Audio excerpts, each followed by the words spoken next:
Yeah, brother. Well, I'm elated that you guys like what I do because this comes so naturally to me, man. Like I've been a fight fan for so long, and being a fight fan really felt like being in the middle of nowhere for a long time, right? Like what, 1 week in a month on network TV boxing, and we're not talking about a whole card. We're talking about like just the main event, and they're bouncing in and out the other stuff they got going on, which is a long way of saying you guys don't know how good you have it, man. You came around in an era like that was just the beginning era, the breakout era, and you've grown with it. And everybody's so lucky to have combat sports at their fingertips right now. And it's funny to talk about, brother, how that happened. I mean, I want you to think about this. So Dana goes to the Fertitas, his friends from high school in Vegas, right? He goes, hey, I got this idea. The UFC is going to be really popular. And by the way, there were a million guys like Dana. But the big difference was not only did Dana have the drive and Dana was an ex-fighter, but there's a lot of those too, because believe me,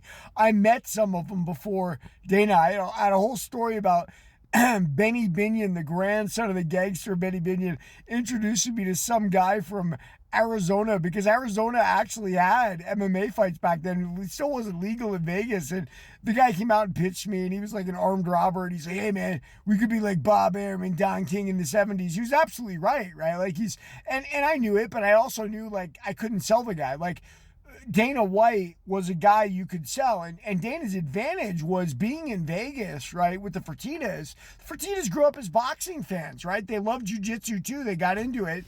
But they were boxing fans, and their dads took them to the fights. And if I remember correctly, Lorenzo or Frank, one of them was in the Nevada State Athletic Commission. And what is the first thing they did when they bought the UFC? They hired Mark Ratner, who was the head of the commission, of the Nevada State Athletic Commission, over to get the UFC legal, to try to make MMA into a real sport, right? Like, which I don't know that everybody would have done that, because the gladiator game aspect of it has a real draw, a real passion for people. But you got to get away from that, because guess what? In this world, it just doesn't work, right? It's like, say, yeah, I'll be a successful drug dealer.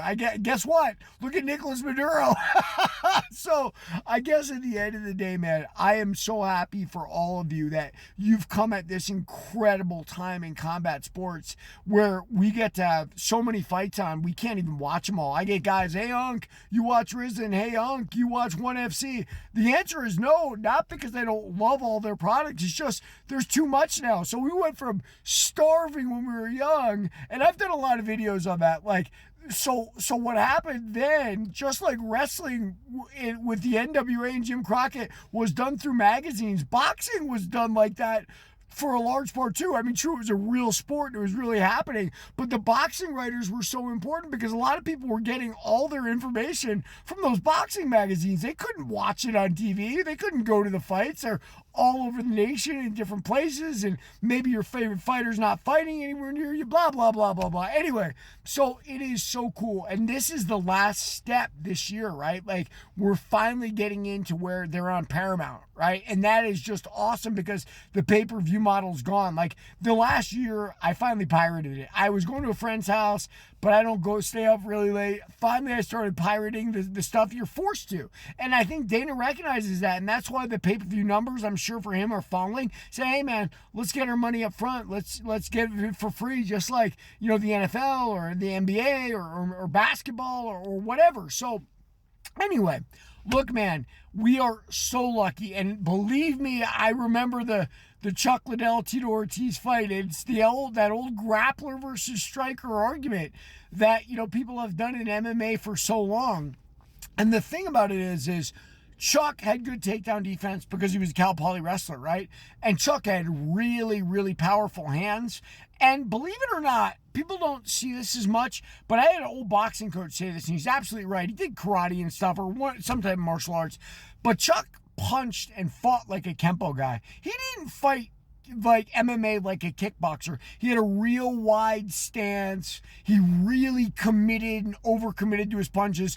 a la karate style, right? That's not boxing style. Boxing style, you don't overcommit because you get knocked out, right? So that fight was just one of the first absolute great ones. I think Tito is one of their first stars, but having Chuck knock him out was the best thing that could have happened for them, for sure. And I know Dana got along a lot better with Chuck than he did with Tito. But yeah, brother, I'm glad you're here. Don't you worry. I will not stop. This is fun for me. I'm in the middle of work. I'm going to a work dinner, but I'm out here in my car making this video because I had to answer you because you were so passionate, man. I love you guys. Keep it up. Everybody like and follow for more on the fight.